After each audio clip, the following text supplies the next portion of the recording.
Yeah.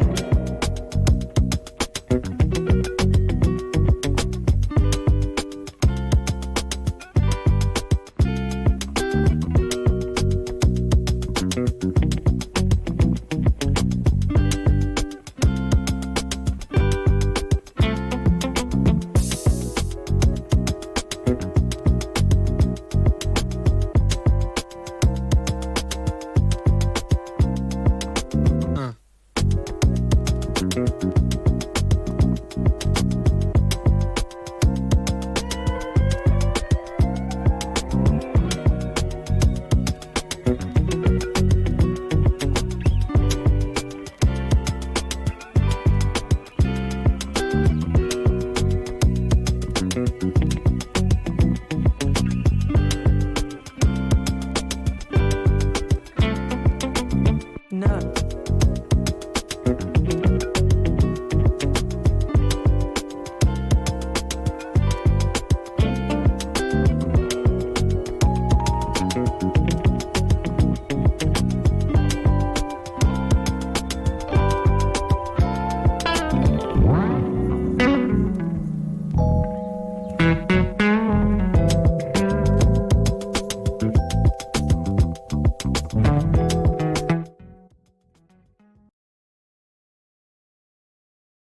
Well, hello, and welcome to the Lockhart Radio Podcast. I am your host, Felicia Lockhart, and I want to thank each and every one of you for tuning in with us today. This is going to be a little different. Obviously, I've been under the weather, so for those of you who did not know, that's where I've been. But with that said, for those of you who've reached out to me and those of you who have sent love and support, I want to tell you right now, thank you. With that in mind, we're not going to dilly-dally a lot. I'm going to tell you something because in my impression, more and more every day, we ain't got the time we thought we had on this plane. So with that in mind, I'm going to hit straight from the hip on everything going forward. Because you never have another day to say what you need to say when you need to say what you need to say right now. With that in mind, we're not going to be doing a lot of Kamala bashing, not a lot of that. We're not going to deal with any of that because that is for another day altogether. I have a whole entire appendix I want to bring to you about that.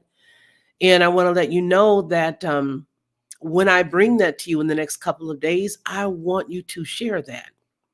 It may not be a monetized piece at all.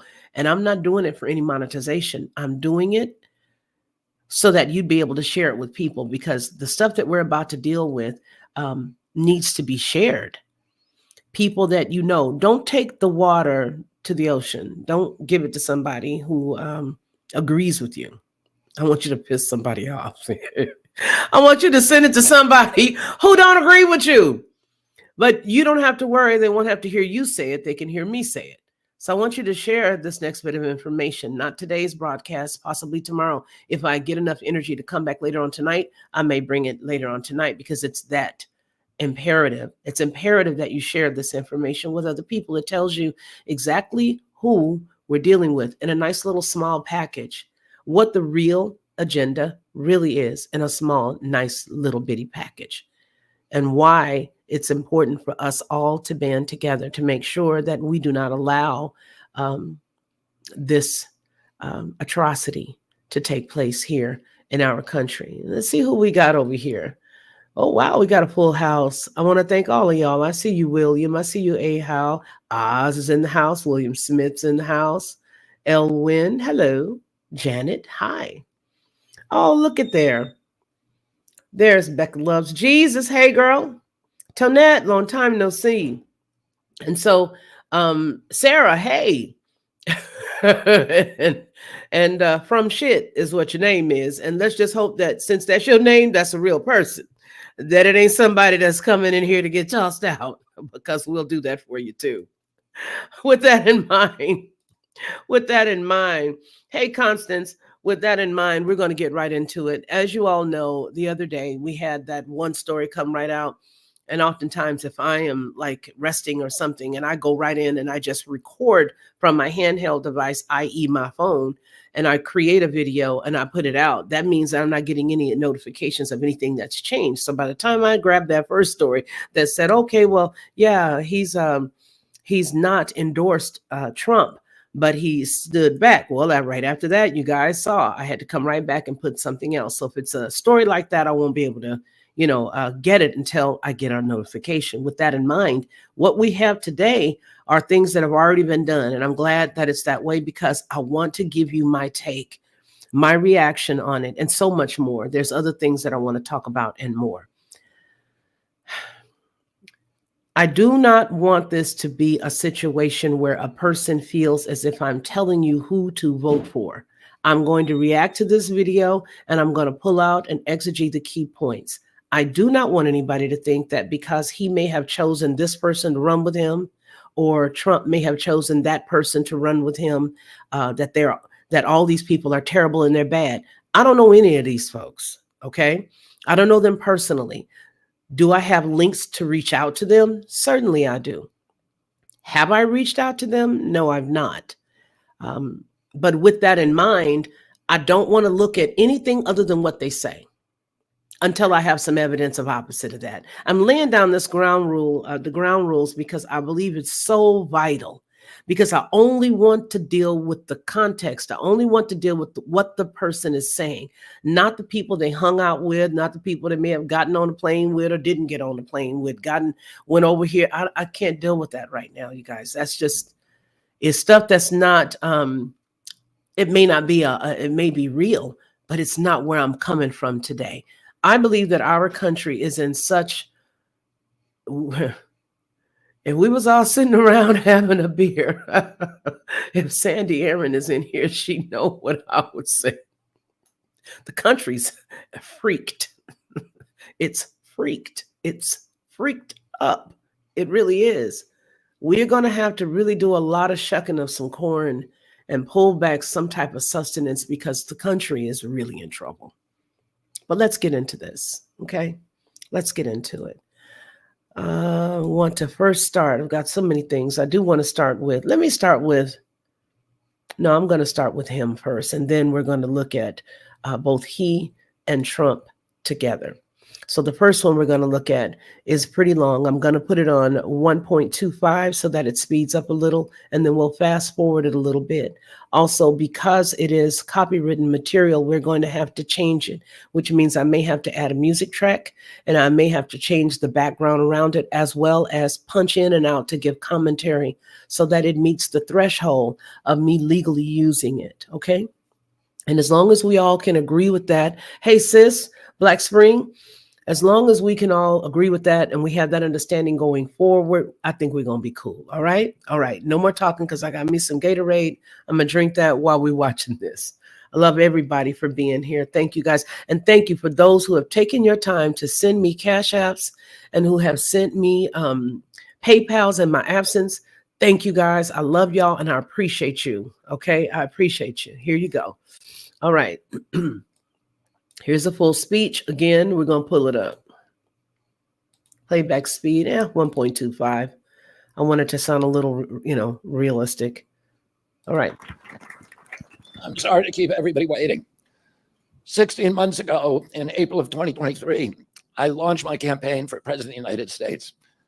I began this journey as a Democrat, the party of my father, my uncle, the party which I pledged my own allegiance to long before I was old enough to vote. I attended my first Democratic convention at the age of 6 in 1960. And back then, the Democrats were the champions of the Constitution, of civil rights. The Democrats stood against authoritarianism, against censorship, against colonialism, imperialism, and unjust wars. We were the party of labor, of the working class. The Democrats were the party of government transparency and the champion of the environment. Our party was the bulwark against big money interests and corporate power. True to its name, it was the party of democracy.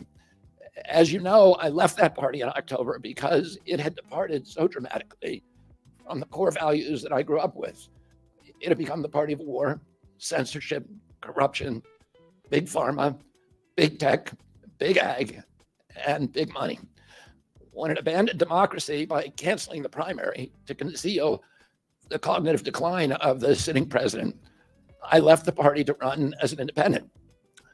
The mainstream of American politics and journalism derided my decision. Conventional wisdom said that it would be impossible even to get on the ballot as an independent because each state poses an insurmountable tangle of arbitrary rules for collecting signatures. I would need over 1 million signatures, something no presidential candidate in history had ever achieved. And then I'd need a team of attorneys and millions of dollars to handle all the legal challenges from the DNC. The naysayers told us that we were climbing a glass version of Mount Impossible. So the first thing I want to tell you is that we proved them wrong. We did it because beneath the radar of mainstream media organs, we inspired a massive independent political movement. More than 100,000 volunteers sprang into action, hopeful that they could reverse our nation's decline. Many work 10-hour days. And that's the portion where I wanted to talk to you guys about when I said that we're freaked. Because there's a lot of people now that are trying to pull, now that everybody's eyes are opening up to things that you knew, that I knew, that all of us, a lot of us already knew. Some are just now waking up, and that's fine. But for ages, there were those of us that were holding on to that train, at least the locomotive, the ending part, the engine anyway, and holding on to it and being drugged all the way. And now we have a few more people that are jumping on, but I don't know that it's going to be enough. One thing that's very important that I want to say here, especially to people who are from the South, you will remember that our parents and grandparents, for the most part, I know my grandparents, not my parents, because they were all Republican, but my grandparents, they were all Democrats. He made a comment a few minutes ago and said that his family was from that era of democracy or of Democrats. That is the family that I'm talking about.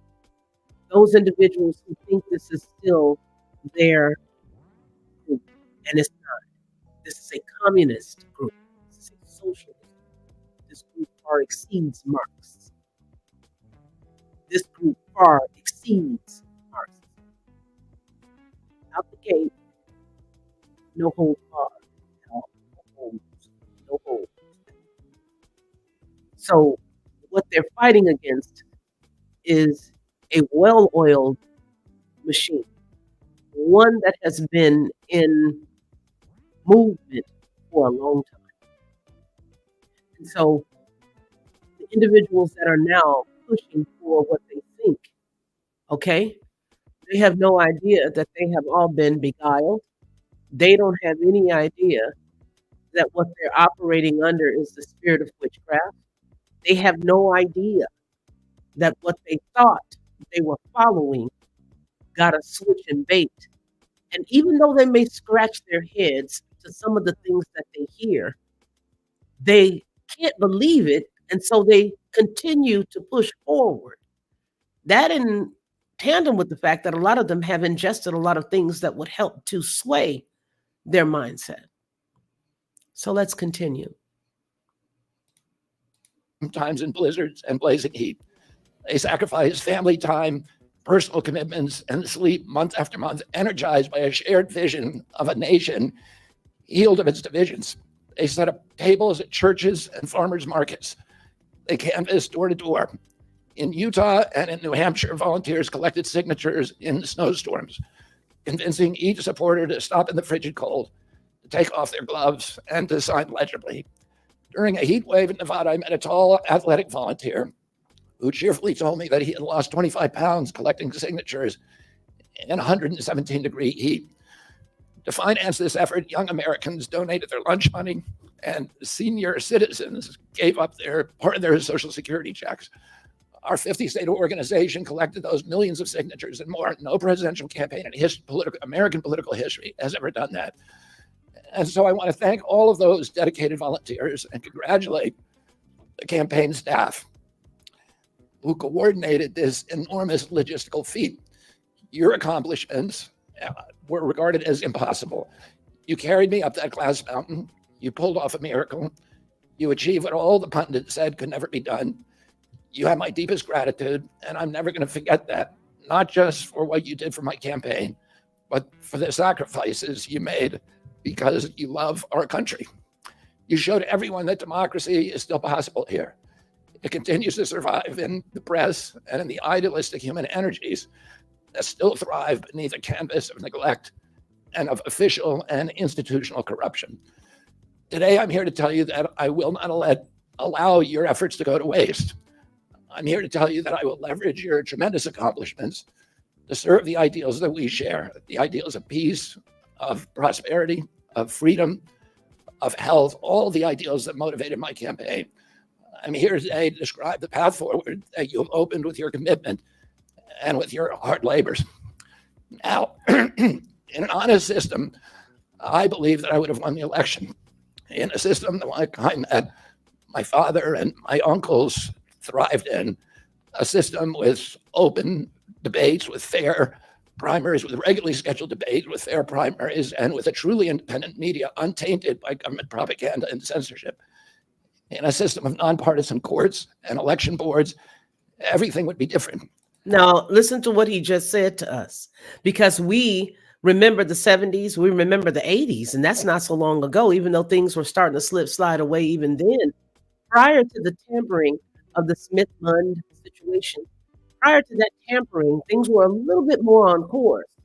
They were a little bit more on course, but because of that and a bevy of other things, we now have a media that is off the chain. We have really stretched beyond the pale, if you ask me, of having a fair media, the censorship that's here. Every single thing that we're going through is because we are under siege and under an attack and are at war from the inside. And so what he's describing, when you start to think about it, you're like, my God, we did have that. That was who we were. I believe that this guy, I'm going to be honest with you, I believe this man really does have his heart in the right place.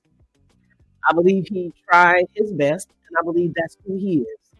That's my personal opinion about what I see. Remember what we said at the top. I'm not using no conjecture, and I'm not adding any other stuff to it. I can't.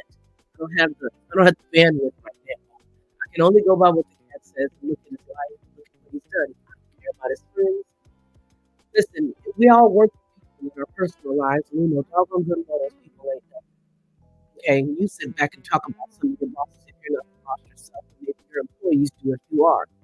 But you can sit back and talk about a few bosses that you've had. You know those people that you like what they believe in, and you like what they do with the company, and that's the reason why they're there. With that in mind, utilize that to discuss this. What I'm concerned, because I truly and honestly believe that the only reason why they stopped him, why they interfered with him, why they prevented him from being seen on any stage, on any news media, on any channel, is because they knew that he wasn't independent. In the same way they did, why they have the Democratic Party, because I believe the Republicans pushed him out as well. But I believe that the same way they pushed Bernie Sanders out, not that I'm a Bernie Sanders fan, but please look at what I'm talking about. Don't get all caught. The reason why they did that to him is because they knew that he would be a formidable foe for the woman, old girl. And that's the reason why you got the whole Seth Rich story and all the other stuff.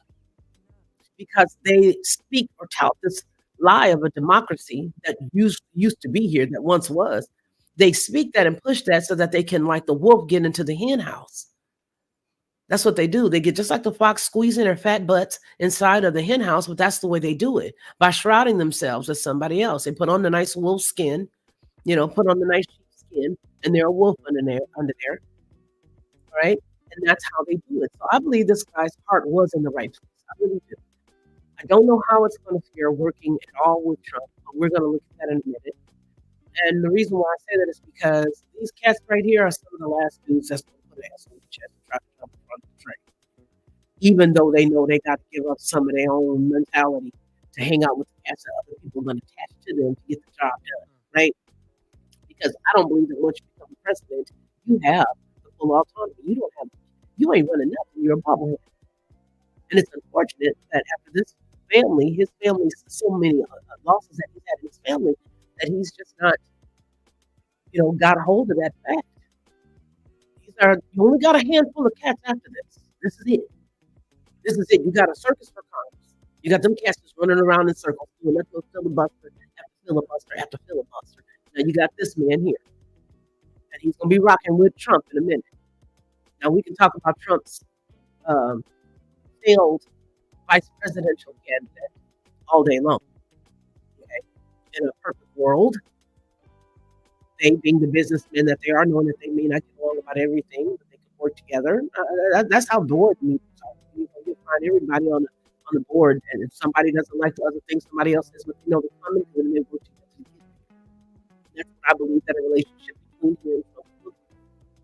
But Trump has a lot of people in his camp that's just good, and there are some questionable things about him.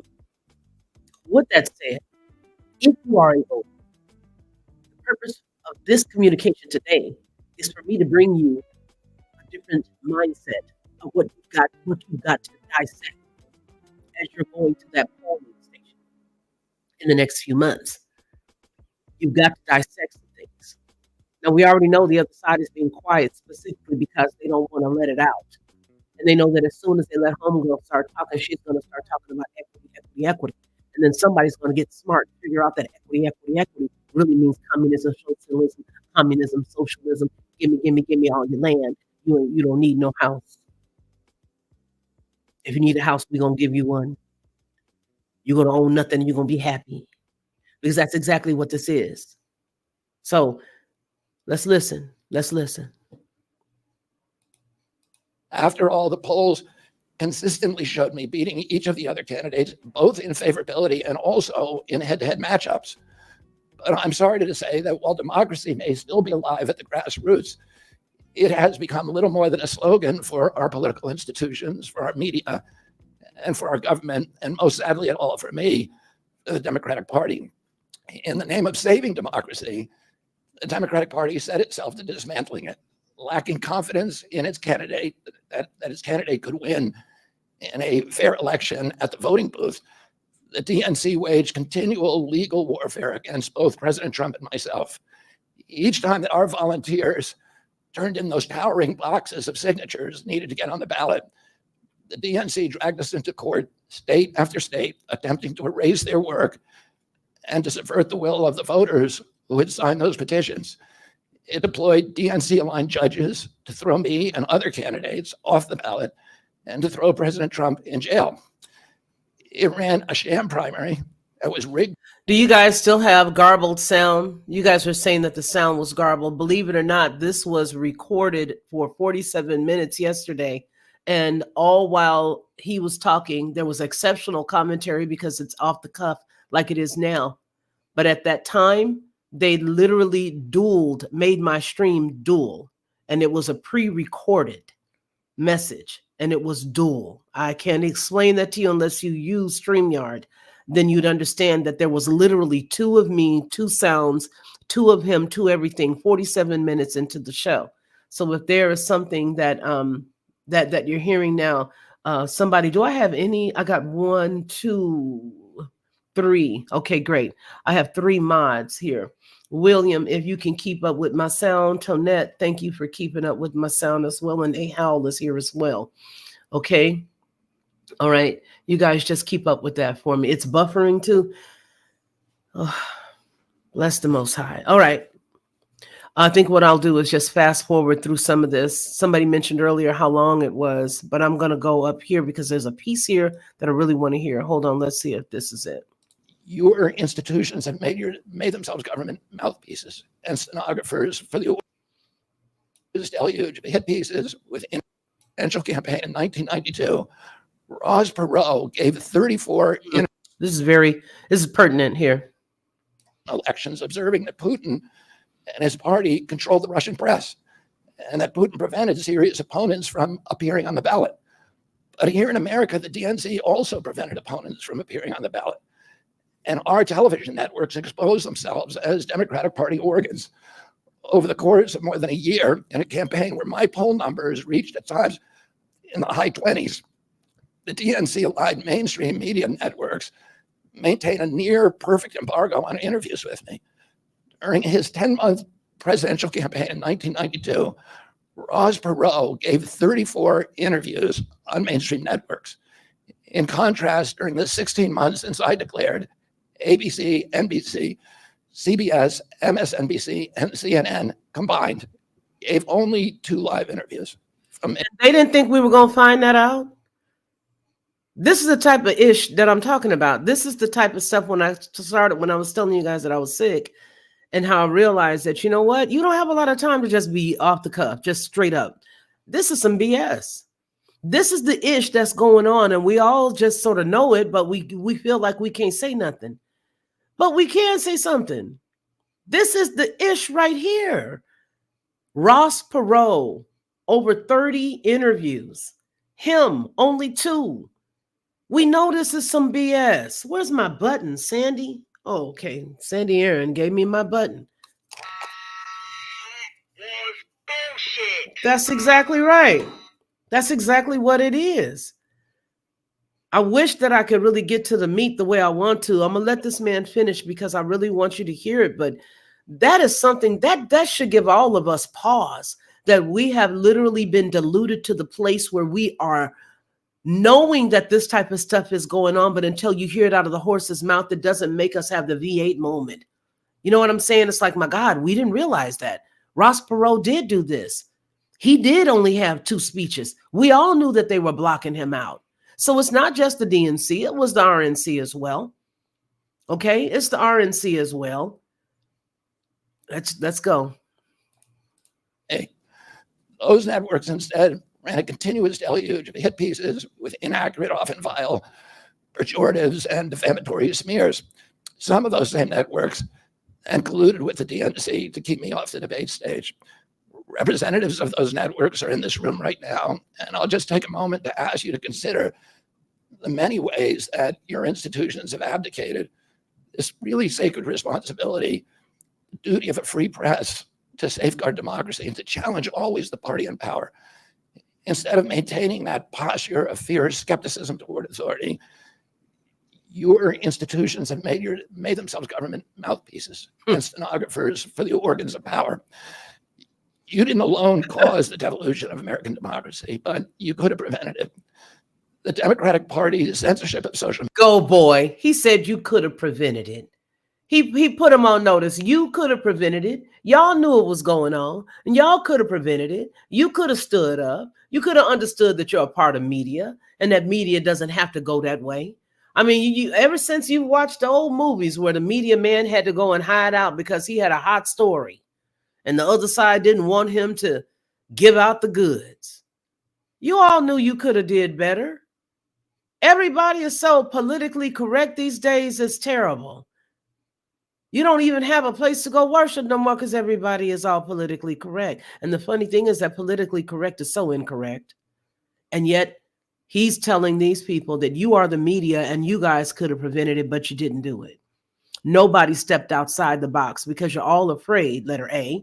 B, you know what side of the bread gets the butter. And so all you do is stay on that side because, well, everybody needs some bread and everybody likes butter. Those two go together. Why would I rock the boat? Yeah, until it's too late and they're throwing you in the gulag. Media was even more of a naked exercise of executive power.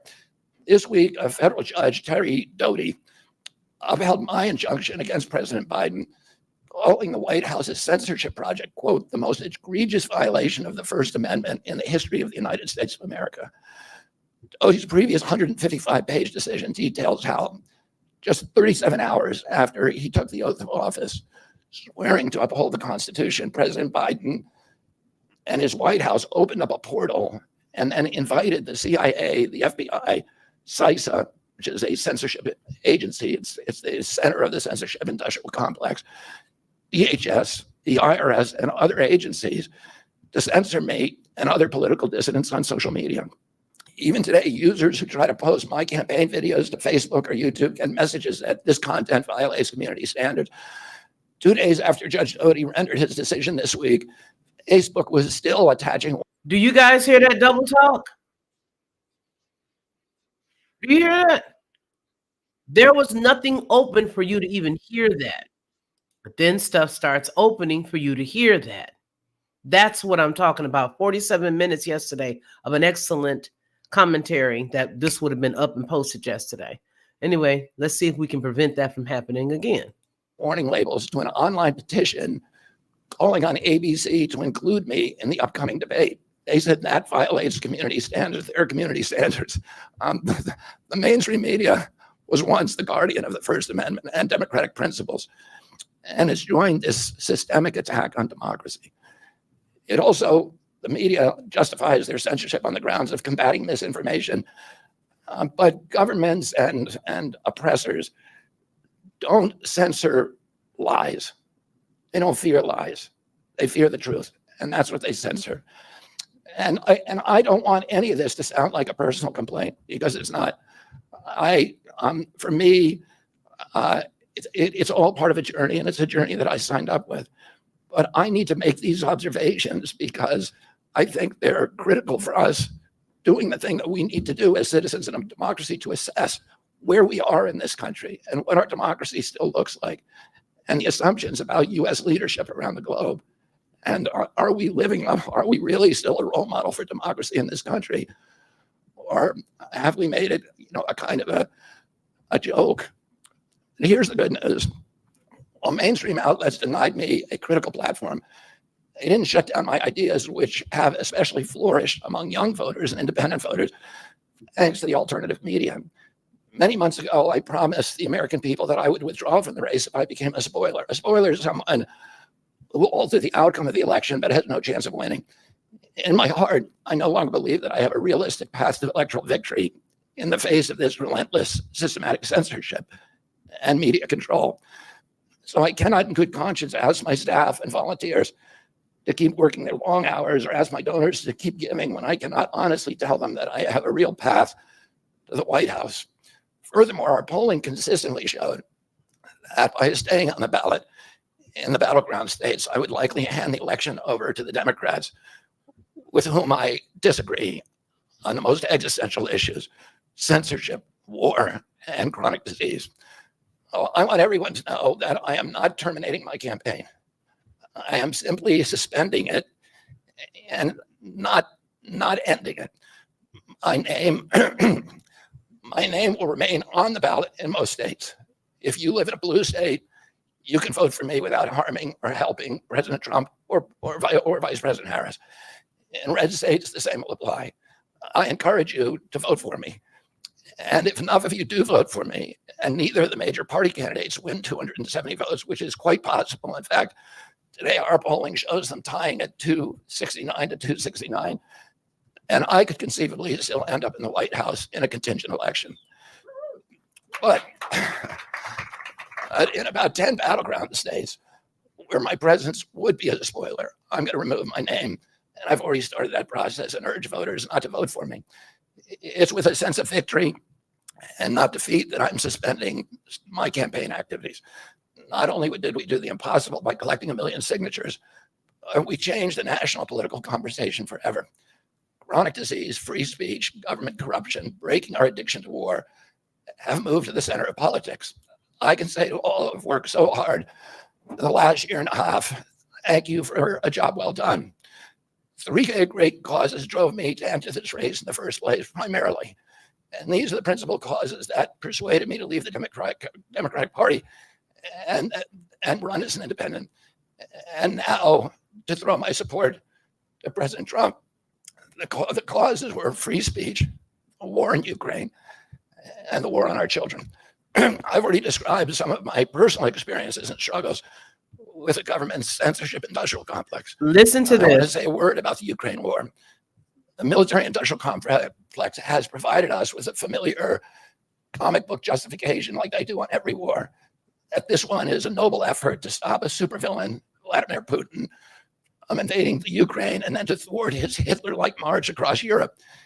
In fact, tiny Ukraine is a proxy in a geopolitical struggle initiated by the ambitions of the U.S. neocons or American global hegemony. I'm not excusing Putin for invading Ukraine. He had other options.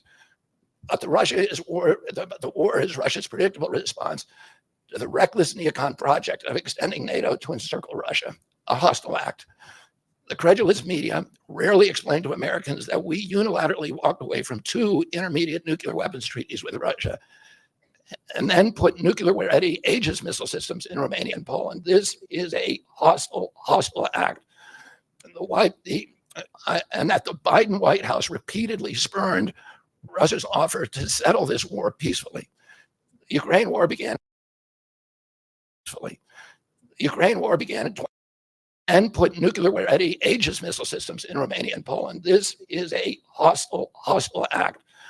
And that the Biden White House repeatedly spurned Russia's offer to settle this war peacefully. The Ukraine war began in 2014 when U.S. agencies overthrew the democratically elected government of Ukraine and installed. That the Biden administration prevented it from being, but yet and still, what did the Biden administration do? Allegedly sent billions and billions and billions of dollars to Ukraine. Billions of dollars worth of equipment, tanks, and all different types of items to be used by a proxy war that's basically us fighting. They could have done something different, but they didn't. And then they lied, as they usually do. Let me continue. A hand-picked pro-Western government that launched a deadly civil war against ethnic Russians in Ukraine. In 2019, America walked away from a peace treaty, the Minsk Agreement, that had been negotiated between Russia and Ukraine by European nations. And then in April of 2022, we wanted the war. In April of 2022, President Biden sent Boris Johnson to Ukraine to force President Zelensky to tear up a peace agreement that he and the Russians had already signed, and the Russians were withdrawing troops from Kiev and Donbass and Lugansk. And that peace agreement would have brought peace to the region and would have allowed Donbass and Lugansk to remain part of Ukraine. President Biden stated that month that his objective in the war was regime change in Russia. His Defense Secretary, Lloyd Austin, simultaneously explained that America's purpose in the war was to exhaust the Russian army, to degrade its capacity to fight anywhere else in the world. These objectives, of course, have nothing to do with what they were telling Americans about protecting Ukraine's sovereignty. Ukraine is a victim in this war, and it's a victim of the West. Since then, of Russia and both Russia and the West.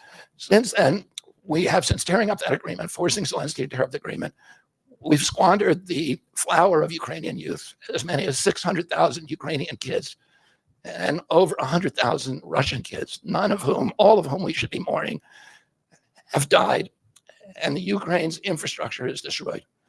The war has been a disaster for our country as well. We squandered nearly $200 billion already, and these are badly needed dollars in our communities, suffering communities all over our country. The Nord Stream pipeline sabotage and the sanctions have destroyed Europe's industrial base, which formed the bulwark of U.S. national security. A strong Germany with a strong industry is a much, much stronger deterrent to Russia, and a Germany that is deindustrialized and turned into just an extension of a U.S. military base. We've pushed Russia into a disastrous alliance with China and Iran. We're closer to the brink of nuclear exchange than at any time since 1962. And the neocons in the White House don't seem to care at all. Our moral authority and our economy are in shambles, and the war gave rise to the emergence of BRICS, which now threatens to replace the dollar as the global reserve currency. This is a first-class calamity for our country. This is the only candidate that I have heard that have spoken these things in the manner in which he has. Not even Trump has spoken points like this.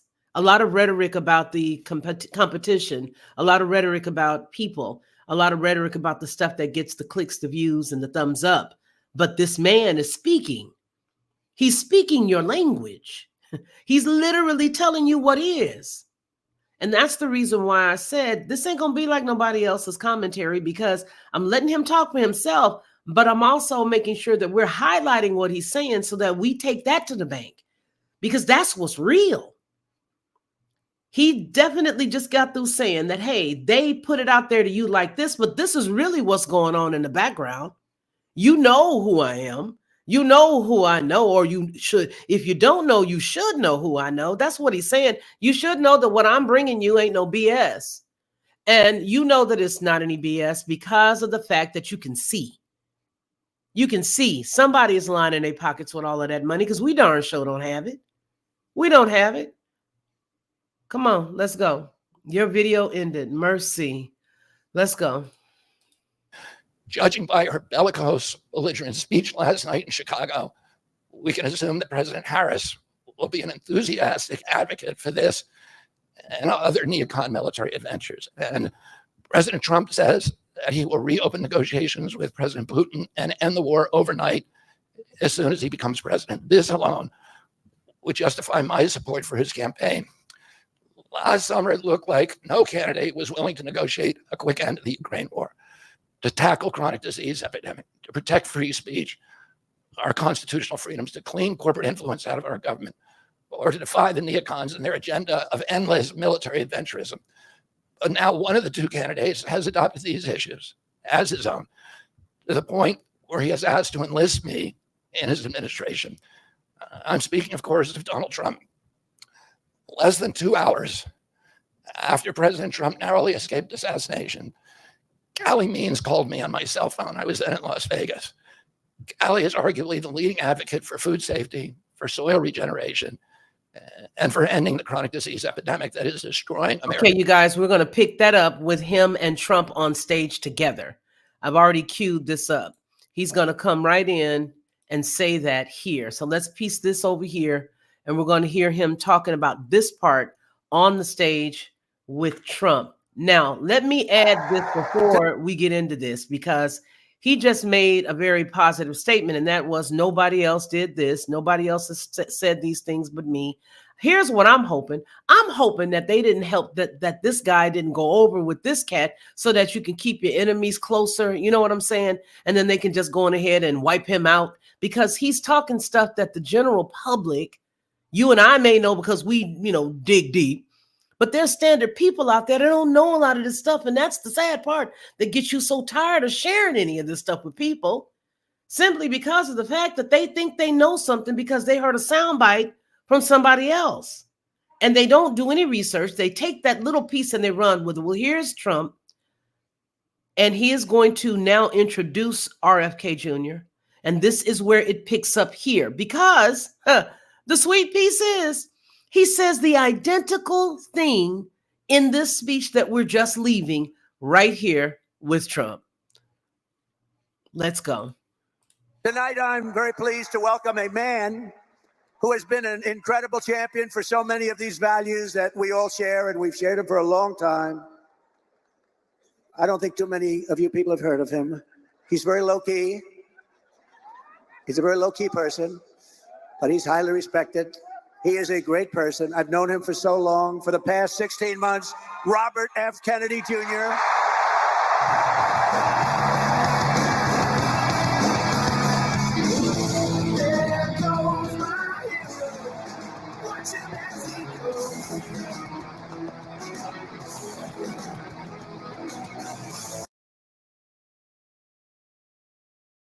For copyright reasons, I don't want to use that music. So let's wait till the fanfare is over, which it should be in a couple of seconds.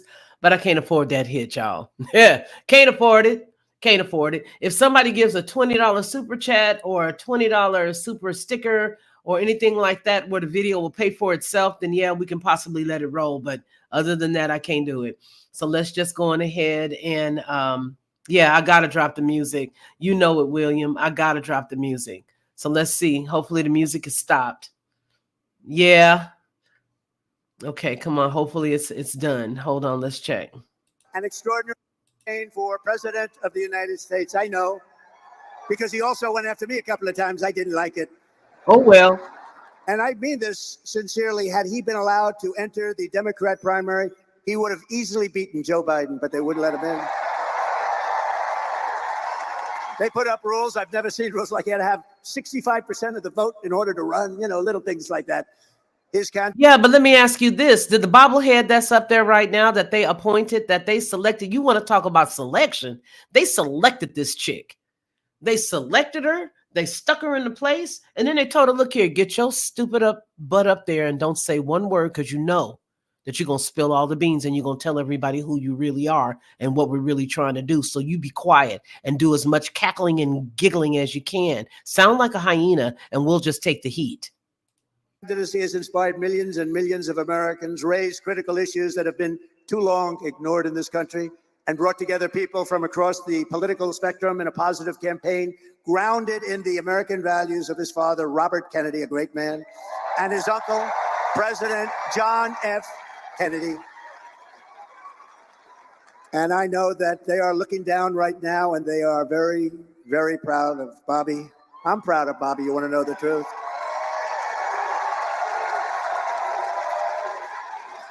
And I don't think I've ever introduced anyone that got applause like he just got. I must tell you. Well, I tell you, if they had given him the opportunity to run, he would have whooped your pants off of you.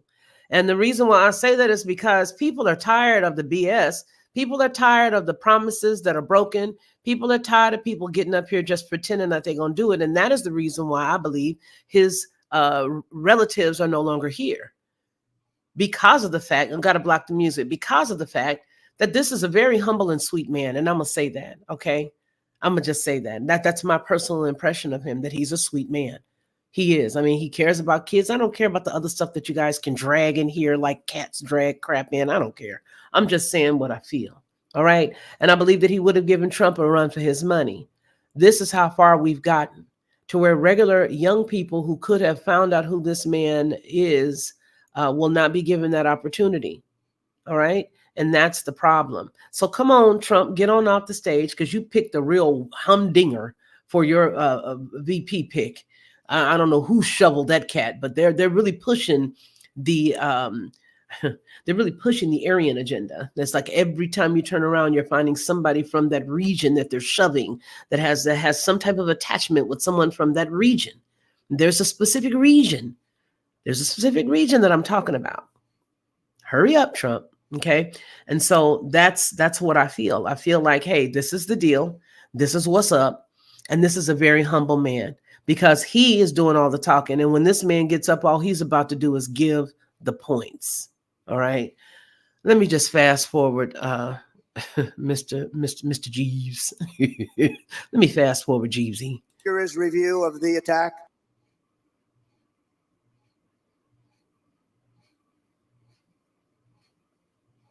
Okay. There he is. Thank you. Thank you, President Trump.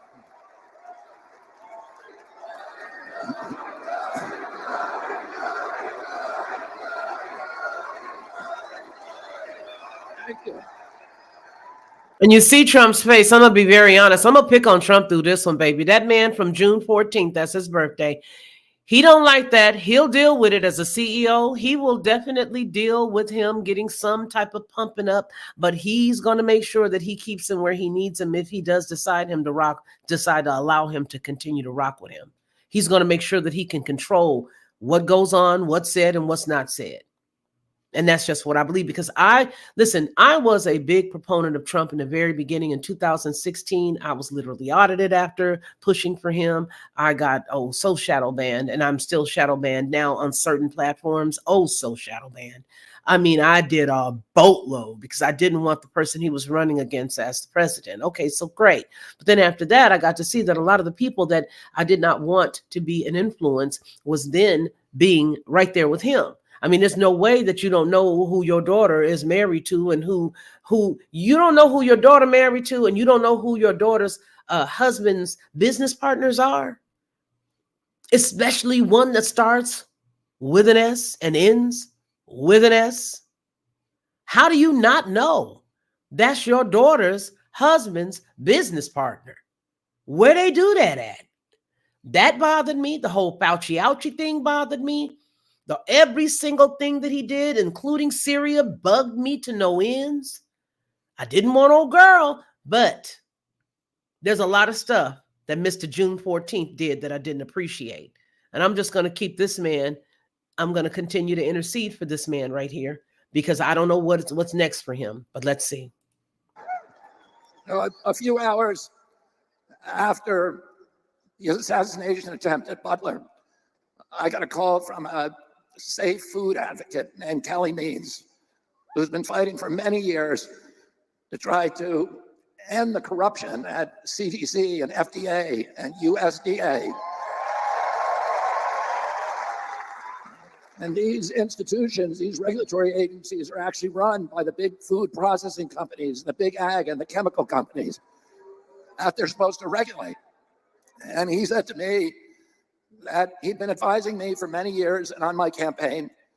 And he told me that night that he was also advising President Trump. And he asked if I would talk to President Trump. And I said, of course. And about a few minutes later, I got a call from the president. And we talked. We had a very good talk. And then he invited me to come see him the next day. And I went to Minneapolis and saw him. We met again a couple of weeks later in Florida. And we talked not about the things that separate us because we don't agree on everything, but on the values and the issues that bind us together. And one of the issues that he talked about was having safe food and ending the chronic disease epidemic.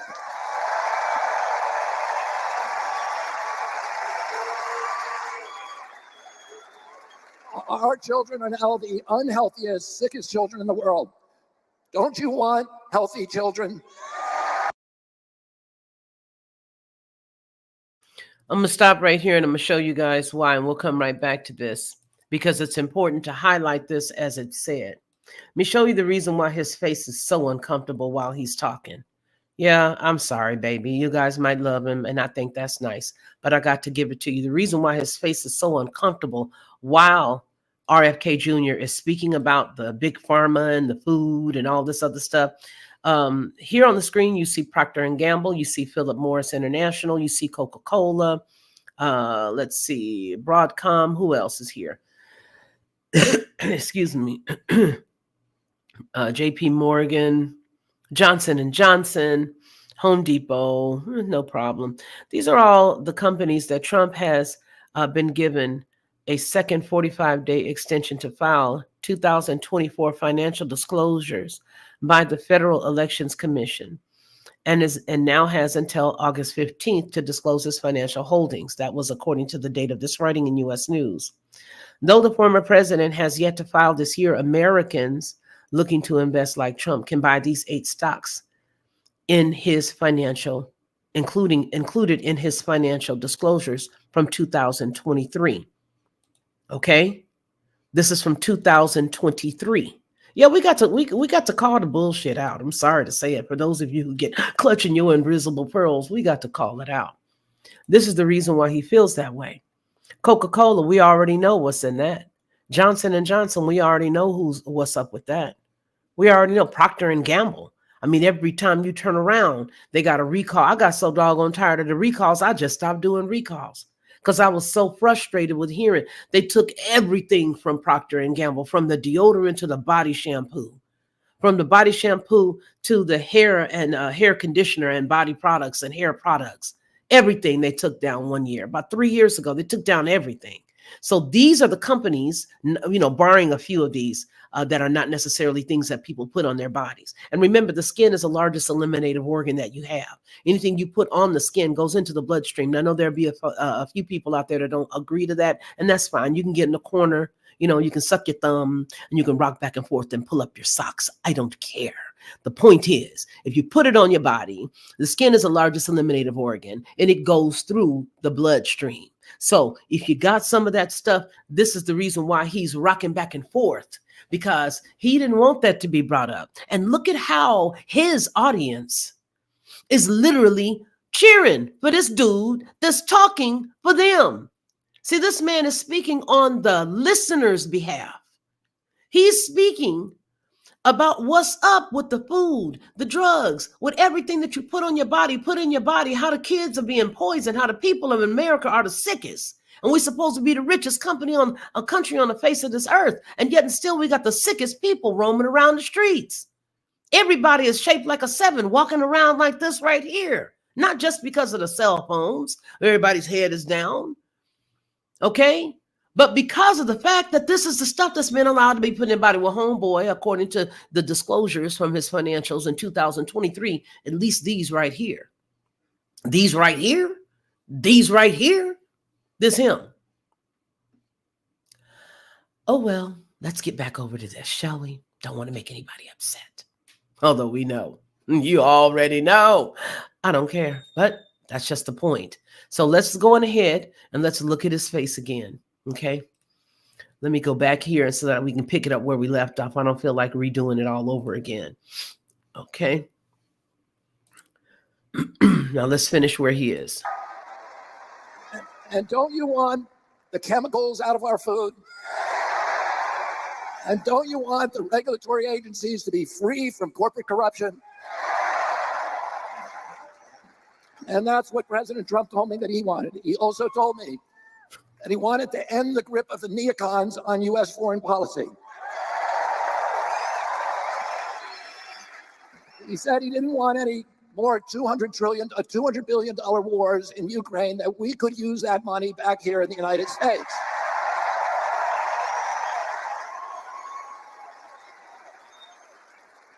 And the best way to build a safe America is to rebuild our industrial base and rebuild the middle class in this country.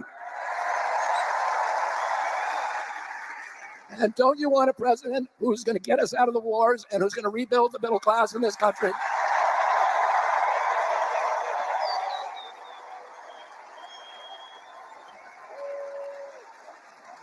And he told me that he wanted to end the censorship because the whole basis of American democracy is the free flow of information. And we know that a government... He don't want to block none of that, baby, because that man did nothing but say fake news, fake news, fake news, and had 3.5, besides the months that he had to take to campaign for old Pawpaw to beat him, allegedly.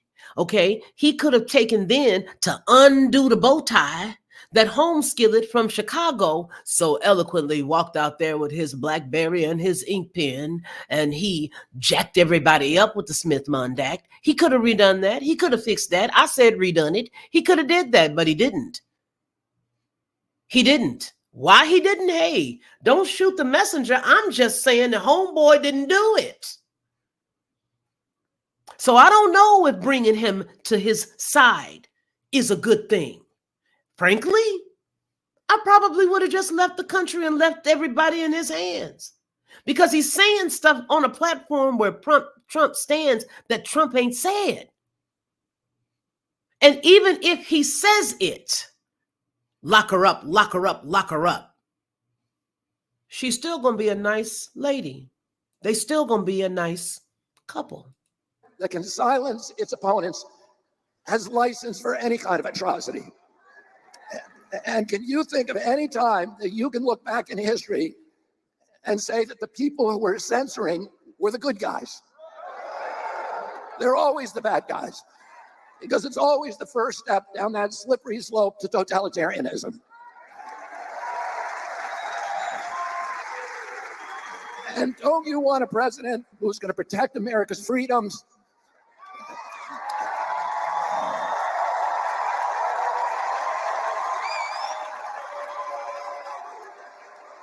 And who is going to protect us against totalitarianism? And I want to ask you again, don't you want a safe environment for your children?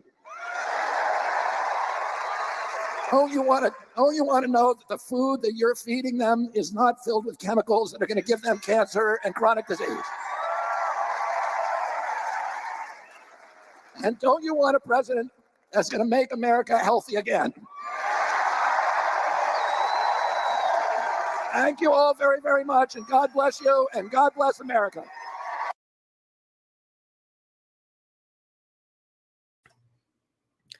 And God's blessings to that man. That's all I can say about him. I don't know. Only time will tell if his stories get buried and buried and buried, or if the opportunity for him to speak again with Trump is afforded or not. And if it isn't, well, we already know because we just heard it here. And my impression, I don't think he wants to have anybody like that around. See, the man has a sense of humility about him. RFK Jr. does. He has a sense of humility about him. Okay, you can, either way it goes, he has a spirit of humility. And I think that the truth will be seen here pretty soon on whichever side you decide that you want to go with. But let's move. And since we say we have more, that's my reaction. My reaction to his speech is that this man really meant what he said. Obviously, he was a threat to somebody, or both sides would not have prevented him from speaking. If he were somebody that I believe Trump wanted to allow, he could have stood up for him. Trump could have said, well, listen, wait a minute now. Let's just let the guy speak, and I'm not speaking unless he speaks. This is not a fair debate if everybody who's in the, who's corralled together is not here. So let's make sure that everybody has the opportunity to speak. And they would have done it. Why? Because he's Trump. They would have done it. They like to hate him, but they definitely would have done it because he would have had that kind of pull of doodle, but he didn't. All right. He didn't. So I do intercede for him. I intercede for his family. I intercede for his safety. All right. I really do. So let's look at a couple of other things before we close here. The one thing that I want to look at is, I don't know if I should do that. But no, I'm not going to do that. I'm going to stay true to what I told you in the very beginning and bring you the whole thing. I don't want you to have pieces of it. I need you to see the whole thing about who Homegirl is. But here's something that I might get dinged for. But what I may do is just, I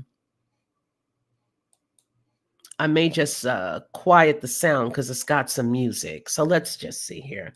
Hello again to everybody, and thank you for being here. All right. Instagram.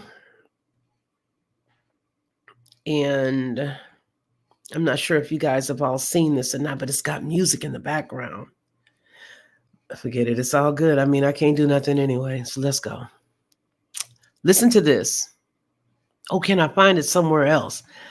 Black Spring, if you're still here, or one of my mods, if you're here, can you please find the Atlanta speech where Kamala Harris is talking quote unquote black? I'm going to try to play it for you guys to see how much music we can block out, but let's just check. 2024. Yeah, you all helped us get there in 2020, and y'all gonna help us get there in 2024. Yeah, you're gonna help us get there in 2024. She does it. Her mentor did it. And not only did her mentor, Hillary Clinton, do it, but Hillary Clinton came out talking about, I don't feel no ways tired. Nobody told me that the road was going to be easy. Oh, Lord, here we go. I'm going to play her. Hillary Clinton. I don't feel no ways tired. Help her, Lord. Whoa. Okay. Here it is. This garbage here. But that's what she said. What this chick right here just got through saying. And first off, if you quote unquote black, baby, why you got to try to talk black? If you black, why you got to try to talk black? The only time somebody would have to try to talk black is if they were not black.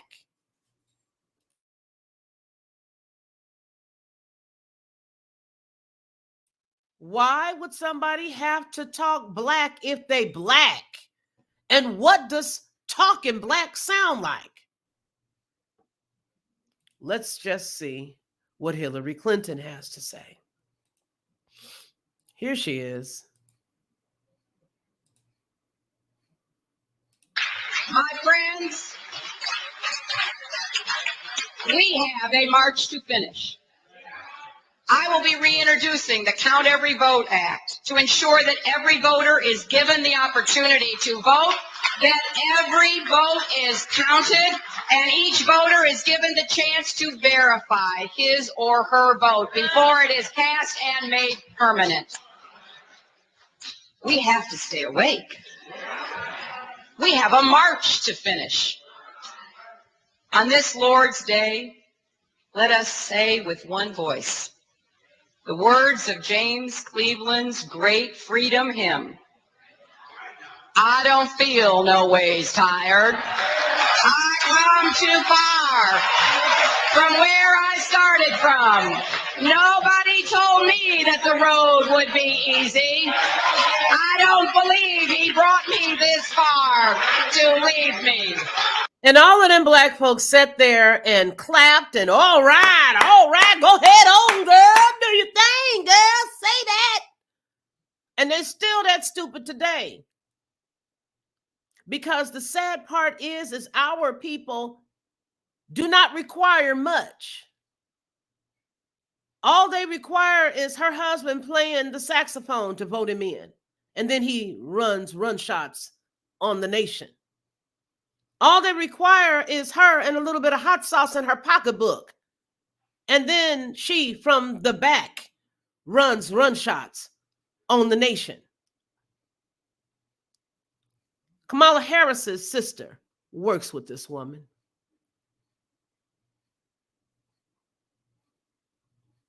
This woman is supposed to be a mentor, quiet as it's kept, to Miss Harris.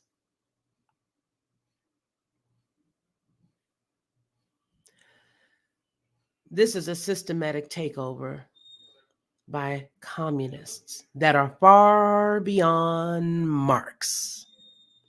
This right here is almost the bowels of Sheol. And we know if we finish this march, what awaits us. St. Paul told us in the letter to the Galatians, let us not grow weary in doing good, for in due season we shall reap if we do not lose heart. The brave men and women of Bloody Sunday did not lose heart.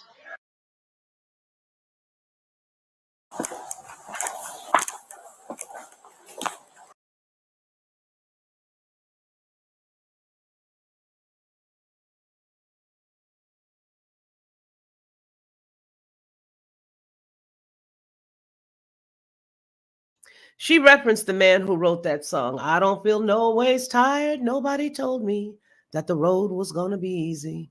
I don't believe he brought me this far to leave me. That's the song that she was trying to sing.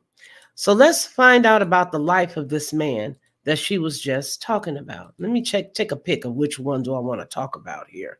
I want a very short one. Yeah, you see this right here? We're just going to leave this piece right here. I'm just going to let you see that. That's him. And do you see that? Let me see. Can you see this? Yeah, you can. See that right there? What it says? He gave me what? That's James Cleveland. 2 months ago, it says that his son confirmed the awful rumors. Now, that man had a huge church in California. Huge church in California. The man right here where you see he gave me HIV, see that right there? That's James Cleveland. That's the song she was referencing. He wrote a lot of songs. He was a gospel preacher. But that's the man she was referencing. The way she was speaking, all she needed to do was put on some tap dancing shoes. That's it. That's James Cleveland. Had a huge church in California on a corner. There was an old grocery store that he had converted into in Los Angeles County, into a church. And so many people, musicians and all kinds of stuff ran past this man. And this man did a lot of vile things to other people, so they've said. Okay? I don't know if I could click this because I don't have 26 minutes to watch his whole life. But this right here is the life, Reverend James Cleveland, his travels, and his controversial ending. I know it's going to have some music. Let me see here. George White. Yeah.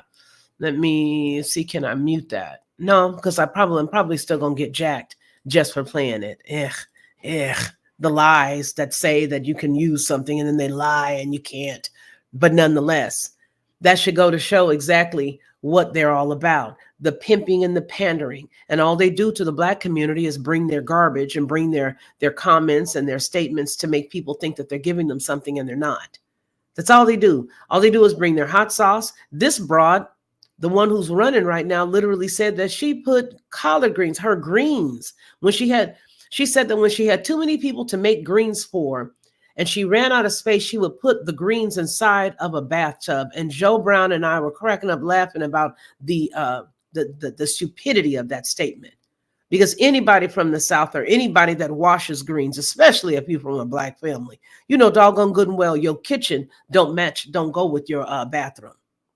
You don't even take a sponge or a scouring sponge from your bathroom to your kitchen. Nothing goes from that place to the kitchen. Nothing. Just to show that she's Black, she's going to tell everybody that she's putting collard greens, the greens, in the bathtub so that she could wash them for everybody. Dude, don't nobody want your food. And you're a liar. That never happened.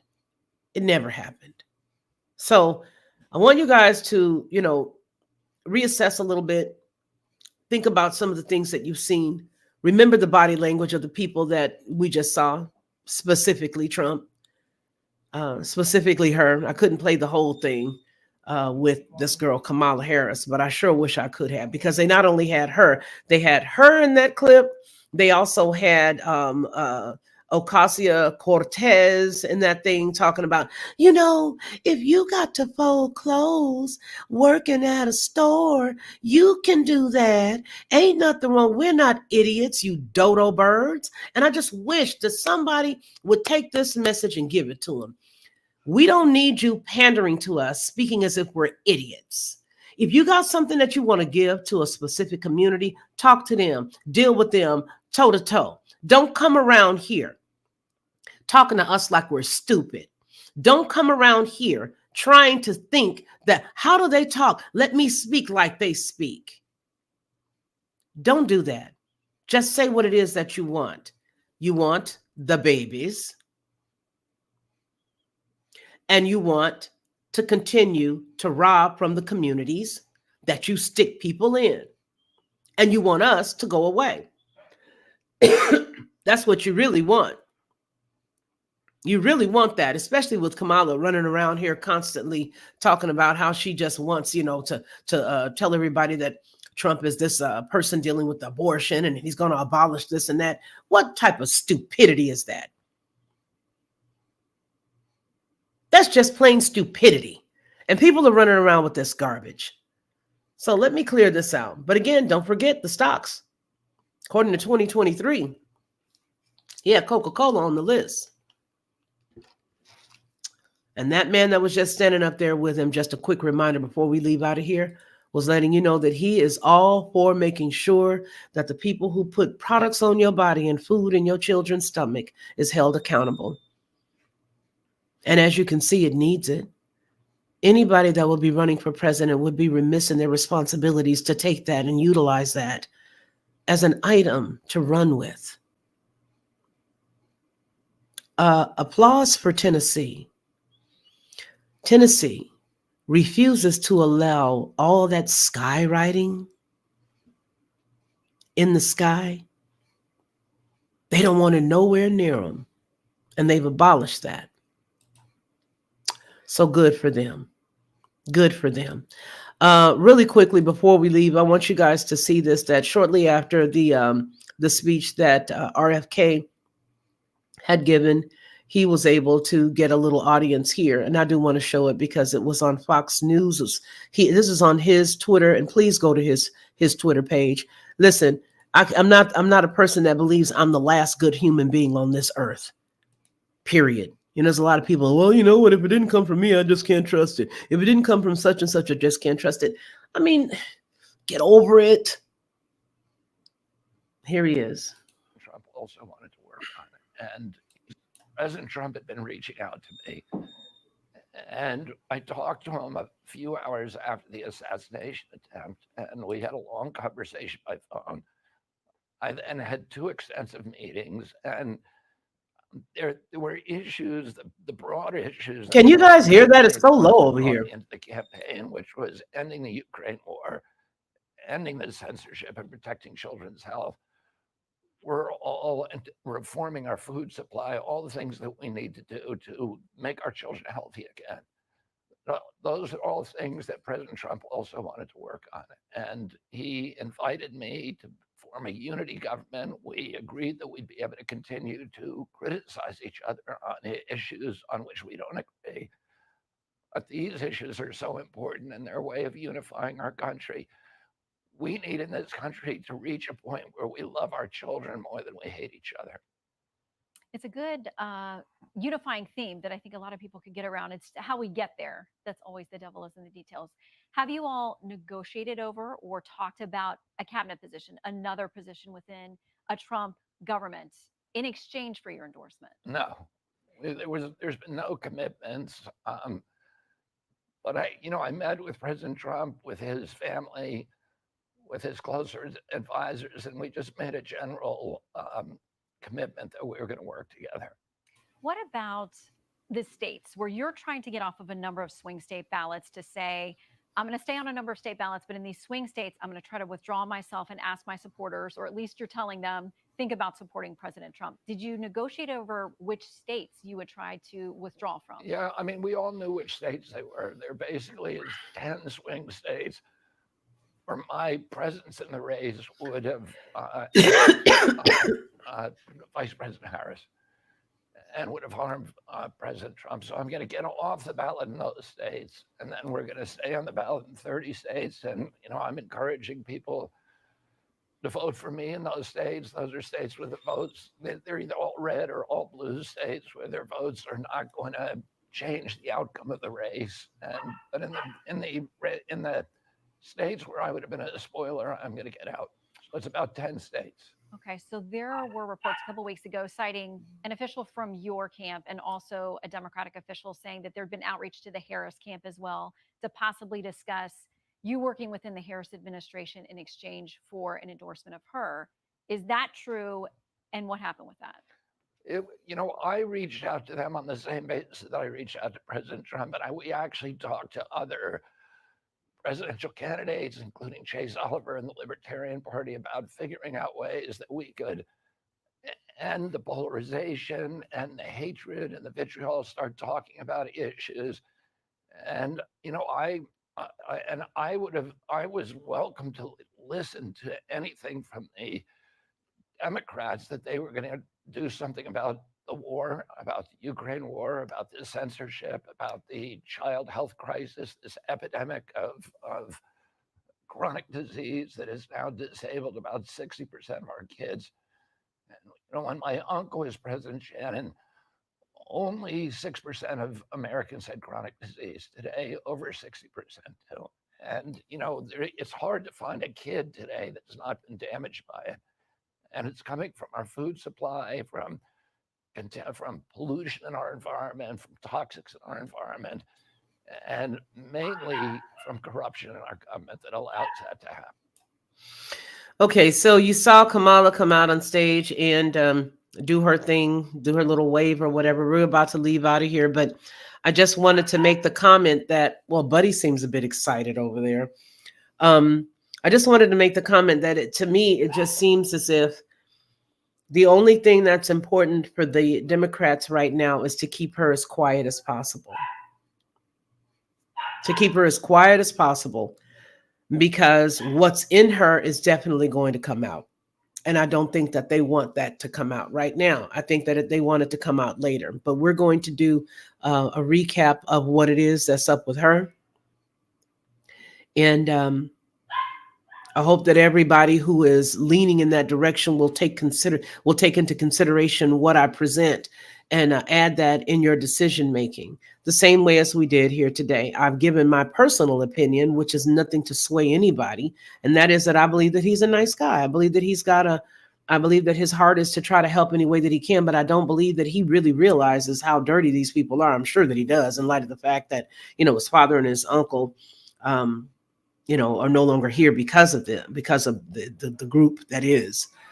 But what I do want you guys to do is to take care of yourselves. Drive carefully.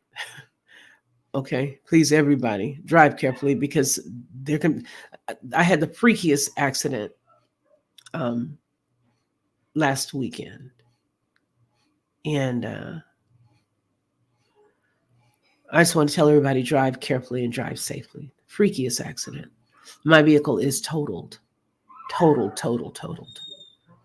And then, of course, now I'm sick. Go figure. But with all of that said, I want you guys to take care of yourselves. And then I want you to take care of everybody else around you. Because trust me when I say, if you don't take care of you first, ain't nobody else going to take care of you. They'll walk right over you and go on to the next relative's couch to sleep on, plates to eat off of. No one will be there. If you need a ride someplace, if you want to find out who you got in your corner, try to get a ride from somebody after you've been the chauffeur. Take care of yourselves first. And then after you take care of yourselves, you can reach around and you can take care of somebody else. I want you guys also to remember to go check out our friend. You can get this on Amazon and you can also order it right here. Hey everyone, it's me, Felicia, of the Lockhart Perspective and Headlines with a Voice. I want to tell you a little secret. This is what I used to do because I don't do it anymore. I would go to the store, buy the barbecue sauce, pour it inside of a bowl, put a whole bunch of different spices, a dash of brown sugar, a dash of maple, and a dash of mustard, stir it all around, and everybody would be like, oh my gosh, this is the best. But I was exhausted after all of that, and a lot of times I couldn't remember how many dashes of what I put in it. But I don't have to do that anymore because now I just go to Judge Joe Brown's website and I order his 3-pack of bottled barbecue sauce. It is by far the best, and I do mean the best barbecue sauce I've ever eaten. And when you go to his website and you order his 3-pack, you'll see exactly what I mean. Head on over to jjbbbbq.com and order Judge Joe Brown's barbecue sauce. You'll be glad you did, and you're going to tell me about it. I know you will. To receive instant notification each time I upload, please hit the subscribe button and the bell notification.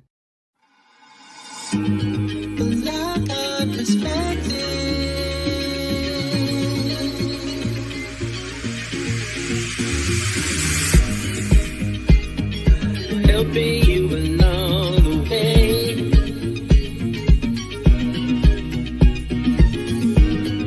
helping you to make it through another day.